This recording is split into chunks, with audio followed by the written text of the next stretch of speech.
Nous sommes toujours dans la première partie avec la SAS, la liberté statutaire.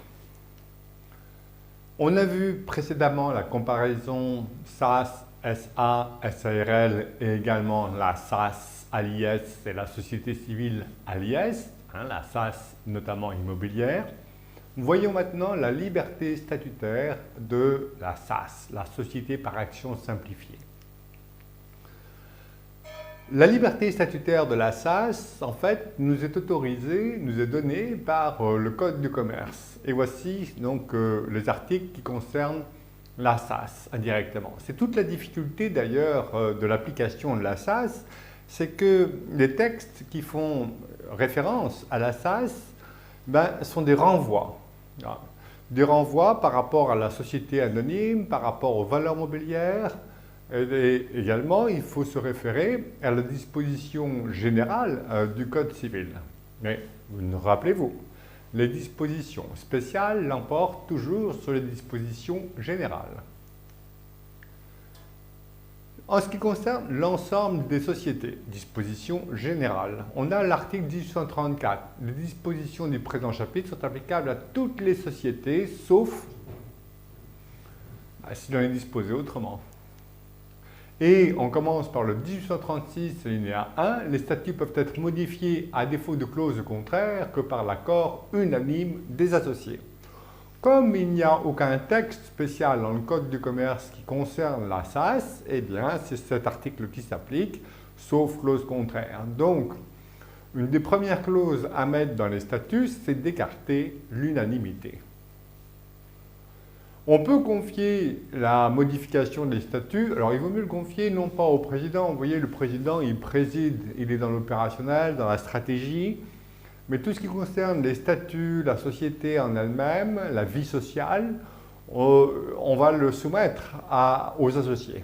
Mais on n'a pas forcément envie de le soumettre à tous les associés, et on a vu aussi précédemment, et j'aurai l'occasion d'y revenir, que le vote des associés ne s'impose que pour 3 décisions, la nomination des commissaires aux comptes, l'approbation des comptes et les fusions. On peut mettre par exemple que la modification des statuts est du ressort des associés fondateurs, par exemple, ou à la majorité des droits de vote. Et comme j'ai des catégories d'actions qui me donnent la majorité des droits de vote, eh bien je suis seul autorisé j'ai seul le pouvoir pour modifier les statuts. Toujours, on va essayer dans un sens qui soit plus favorable aux associés, si on les modifie, parce qu'ils pourraient éventuellement invoquer l'abus de majorité. C'est pour ça qu'il faut être le plus dur, le plus fasciste possible à l'entrée, pour être ensuite le plus généreux. Quand on est très généreux dès le départ, on trouve ça normal. Mais par contre, si je suis un peu sévère au départ, et que j'ouvre et j'autorise, comme pour les enfants, et j'autorise les enfants à faire ceci, à faire cela, ah tiens, eh bien à chaque fois ils vont tendance à me dire merci. Voilà. Alors que quand c'est un dû, ils pensent que ça y est, c'est acquis. Enfin bref. 1844, alinéa 3 et alinéa 4. Toujours une disposition générale qui s'applique à la SAS. Si une part est grevée d'un usufruit, le droit de vote appartient au nu propriétaire, sauf pour les décisions concernant l'affectation des bénéfices, où il est réservé à l'usufruitier, mais les statuts peuvent déroger donc à la disposition précédente. Alors, ma tendance, bien sûr, c'est que quand je fais des transmissions en démembrement de propriété, qui n'est pas toujours recommandé d'ailleurs, surtout quand j'ai un pacte du travail. Pourquoi? Parce que je crée une cohabitation entre usufruitier et nu propriétaire. Papa est désespérance, papa tu meurs quand? Ça on le verra dans le cours de démembrement de propriété. Donc j'ai plutôt tendance à... Alors, je ne prive pas un associé du droit de vote. Le nu propriétaire a la qualité d'associé. Donc, je n'ai pas envie de lui priver du droit de vote. On peut éventuellement, dans la SAS, priver du droit de vote certaines catégories d'actions, et les actions sans droit de vote ne peuvent pas représenter plus de la moitié du capital social. Mais en tout cas, je prive personne du droit de vote chez moi, et simplement, tout le monde vote. Vous voyez, je suis très démocratique, mais je vote plus que vous. Voilà. Bon. Toujours pour les décisions qui excèdent les pouvoirs de la direction. Donc j'ai tendance à mettre, je dis une bêtise, mais si j'ai une action qui fait 100 droits de vote en pleine propriété, et je prévois déjà le démembrement dès le départ, même si la société, les actions ne sont pas encore démembrées, je ne dis pas, tiens, cette catégorie-là, eh bien, cette action de catégorie B, par exemple, a 10 droits de vote. Eh bien, en cas de démembrement de propriété, l'usufruitier, puisque c'est moi l'usufruitier bien généralement, les parents donateurs a 9 droits de vote et l'usufruitier 1 droit de vote. Voilà. Et le dividende, chez moi, il varie. 1844-6, la prorogation de la société est décidée à l'unanimité, sauf clause contraire. Sauf clause contraire, la société prend fin, sauf clause contraire. Le liquidateur est nommé conformément par les statuts. Ben oui, il faut penser à nommer le liquidateur, parce que si je décide de liquider la société par anticipation, il vaut mieux que ce soit moi qui soit liquidateur, plutôt que le liquidateur soit nommé en justice, par exemple. Alors, quelles sont les particularités de la SAS? Eh bien voilà, article L227.1 à 227.20, c'est toute la difficulté de la SAS d'ailleurs, puisque c'est par exception. Les règles concernant la société anonyme, à l'exception des articles tatati tatata et tatati et tatata, et ces mêmes articles font référence à d'autres articles, donc il faut aller chercher, par exemple. Et qu'est-ce qui est inapplicable? Donc, qui est non applicable à la SAS, donc le capital à l'exception des articles, donc le capital de 1 euro. On a le rapport du CAC en présence d'avantages particuliers, de la direction de l'administration des sociétés anonymes, des assemblées ordinaires et extraordinaires, la transformation d'une société après 2 ans d'existence, information des actionnaires sur le nombre total des droits de vote, et enfin le dépôt au greffe en cas de fusion. Dispositions qui sont applicables à la société anonyme, mais pas à la SAS, donc non applicables à la SAS, le rapport du CAC en présence d'avantages particuliers, pour des avantages particuliers attribués à des personnes nommément désignées à la constitution de la SAS. Voilà. Maintenant, on n'a pas nécessité d'avoir le commissaire aux avantages particuliers, le rapport du commissaire aux avantages particuliers, et on en a parlé dans l'intervention précédente, ce que je pense du rapport des avantages particuliers, il n'est pas nécessaire au moment de la constitution de la SAS. Donc, c'est pour ça qu'il faut introduire dès la création des statuts tous les avantages particuliers, éventuellement.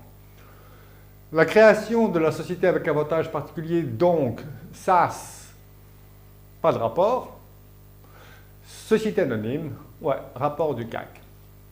Non applicable à la SAS, d'autres dispositions, on va le voir, il y en a plein. Donc du conseil d'administration de la direction générale, donc on n'est pas soumis aux règles du président, du directeur général, adjoint, ou du conseil d'administration ou du conseil de surveillance, ici.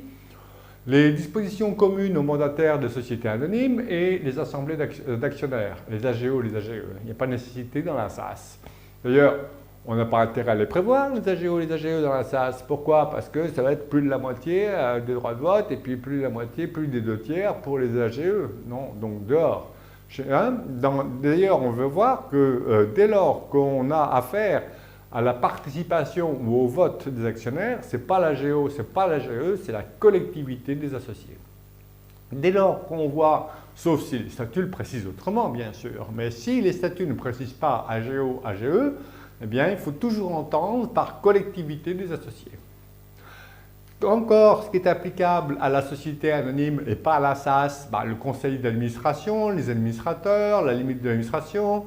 Voilà, une personne physique qui ne peut pas dépasser un certain nombre de mandats, la possibilité de cumuler certaines missions, l'obligation d'élire des administrateurs, le rôle du conseil d'administration, enfin voilà, les conventions réglementées, la rémunération du membre du conseil d'administration, la limite au pouvoir d'âge du président,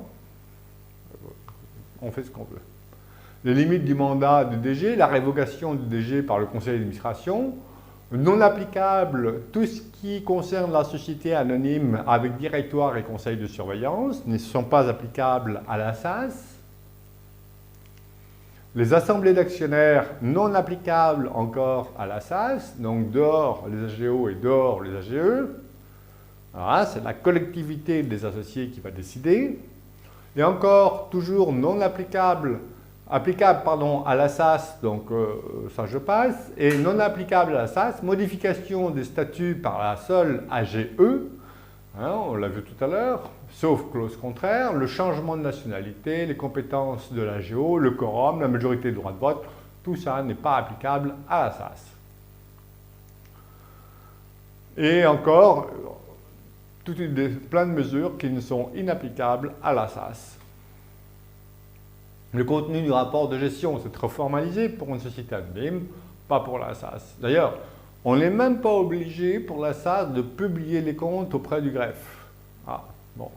Et de communiquer même les comptes auprès du greffe. Bon, il faut que l'associé le demande et aille le chercher éventuellement. Enfin, voilà. Et même pour l'assemblée, s'il y a assemblée, hein, préparatoire pour l'approbation des comptes, on n'est pas obligé de communiquer. Continue l'ordre du jour des assemblées, le vote par correspondance. Dans la société anonyme, sauf clause contraire, c'est l'AGO qui décide pour les assemblées ordinaires, le nu propriétaire pour les assemblées extraordinaires, sauf clause contraire. Donc on a vu que pour la SAS, on suivait les règles du Code civil. Et encore, une liste de dispositions inapplicables à la SAS. Et on n'a pas fini, et voilà.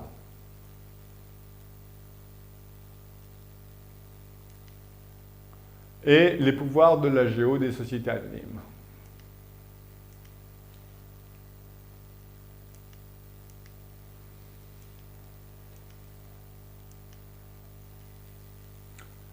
Et voyons les dispositions du Code de commerce qui concernent la SAS. Les statuts, on l'a vu, fixent les conditions dans lesquelles la société est dirigée. Donc vous voyez toute la souplesse autorisée pour la SAS. Lorsqu'une personne morale est nommée président ou dirigeant d'une société par action simplifiée, là aussi, donc on a vu que le président peut être une personne morale, ce qui est impossible pour la société anonyme. Les statuts déterminent les décisions qui doivent être prises collectivement par les actionnaires dans les formes et les conditions qu'ils prévoient. Vous voyez, c'est encore beaucoup plus souple. C'est ce que je disais, c'est que on va, dans les statuts, préciser que, enfin, ma pratique, c'est de dire que seules les dispositions qui sont légalement d'ordre public, donc qui s'imposent aux associés, eh bien, seules celles-ci seront soumises aux décisions des actionnaires.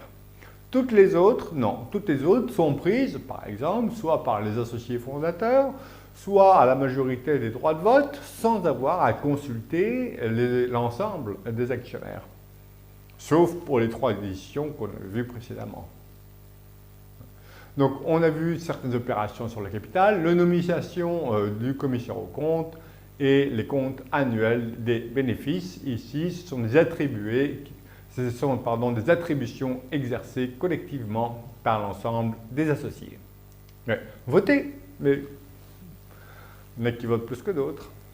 Les statuts de la société peuvent prévoir l'inaliénabilité des actions pour une durée n'excédant pas 10 ans, mais au lieu de mettre une clause d'inaliénabilité dès le départ à la création de la société, on va faire commencer la clause par une décision prise, par exemple, par les associés fondateurs ou certains associés ou certaines catégories d'actions.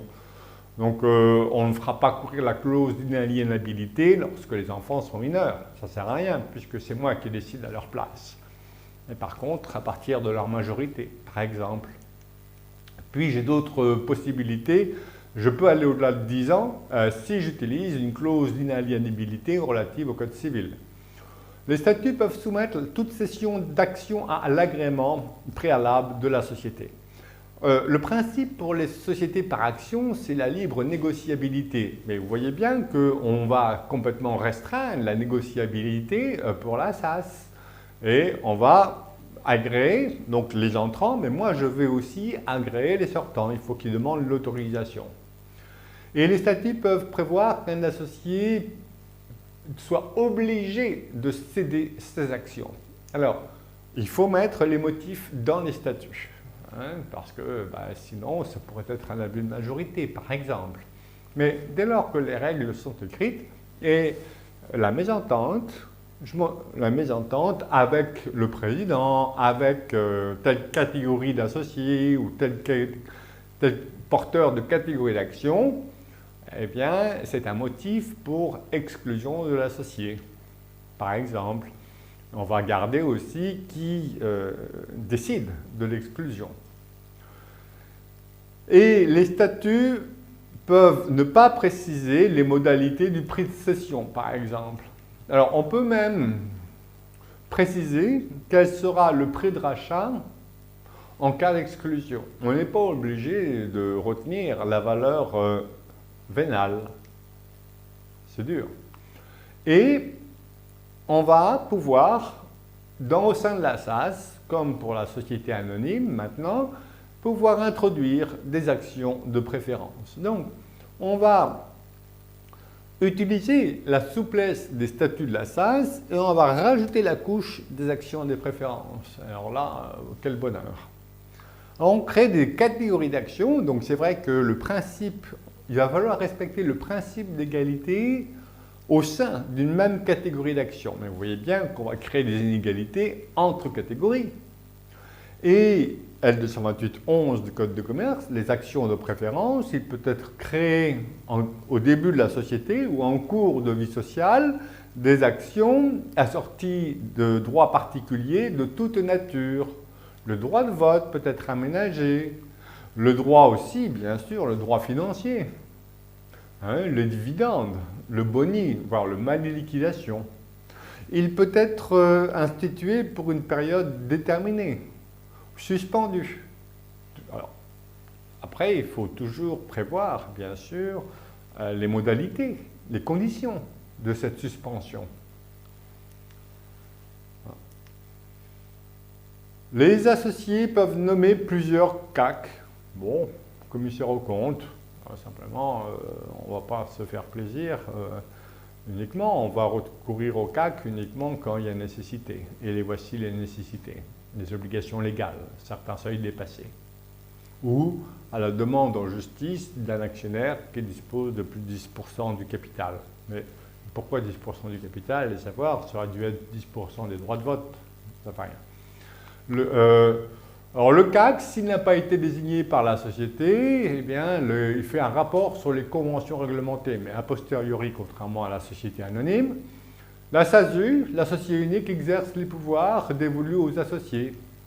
Alors, on a vu, c'est bien la SASU, c'est une souplesse, mais sauf si le client, le chef d'entreprise, a vocation à être célibataire et a vocation à ne pas avoir d'enfants, il vaut mieux avoir une pluralité d'associés. Même pour le pacte du Dutreil, maintenant, enfin le pacte du Dutreil, qui, je le rappelle, permet de pratiquer un abattement de 75% de la base taxable, le droit de mutation à titre gratuit, qui est un pacte d'associés, mais maintenant il peut y avoir qu'un seul associé qui signe le pacte du Dutreil, bon, allez savoir. Bon, eh bien, même il est important pour moi de transmettre une action, ou une part, avant la signature du pacte du Dutreil pour que tous les enfants, notamment, soient signataires du pacte. Et j'insiste sur cette disposition-là. Le rapport de gestion, les comptes annuels, on est toujours dans la SASU, hein. L'associé unique approuve les comptes, les conventions intervenues. Voilà. C'est la liberté encore statutaire. Alors voici encore la liberté statutaire de la SASU. La rédaction des statuts de la SAS. Donc, les statuts doivent préciser les conditions dans lesquelles les statuts peuvent être modifiés, on l'a vu, sinon c'est l'unanimité.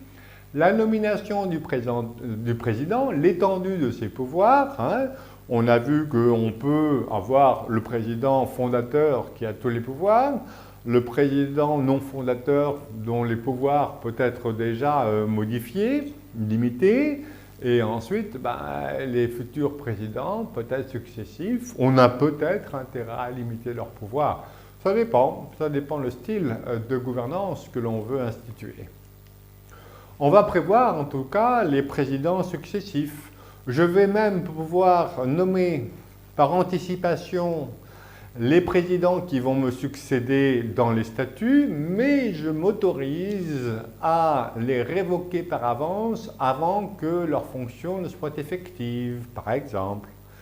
Je peux prévoir l'organisation d'une direction avec certaines instances, comme des comités, mais qui n'auront qu'un pouvoir décisionnel si moi je le décide, par exemple. Les règles de participation des associés, de quorum et de majorité, vous avez vu que dès lors que la majorité est réunie, eh bien moi-même, donc, je prends seul les décisions sans avoir à consulter les autres associés, sauf pour les opérations de capital, la nomination du commissaire aux comptes et l'approbation des comptes, par exemple. Les décisions qui sont soumises ou qui échappent donc au vote des associés et la répartition des pouvoirs entre associés, usufruitiers, nus propriétaires, les règles de représentation des actionnaires. J'ai tendance à écarter les règles de représentation et je me réserve la possibilité de les autoriser. Les actions de préférence. Quel droit de vote pour chaque catégorie d'action, quel droit financier, quel droit d'information notamment, les causes de déchéance du droit de vote. Pourquoi? Parce qu'il ne faut peut-être pas que les droits de vote, les actions auxquelles sont attachés un droit de vote tombent dans de mauvaises mains.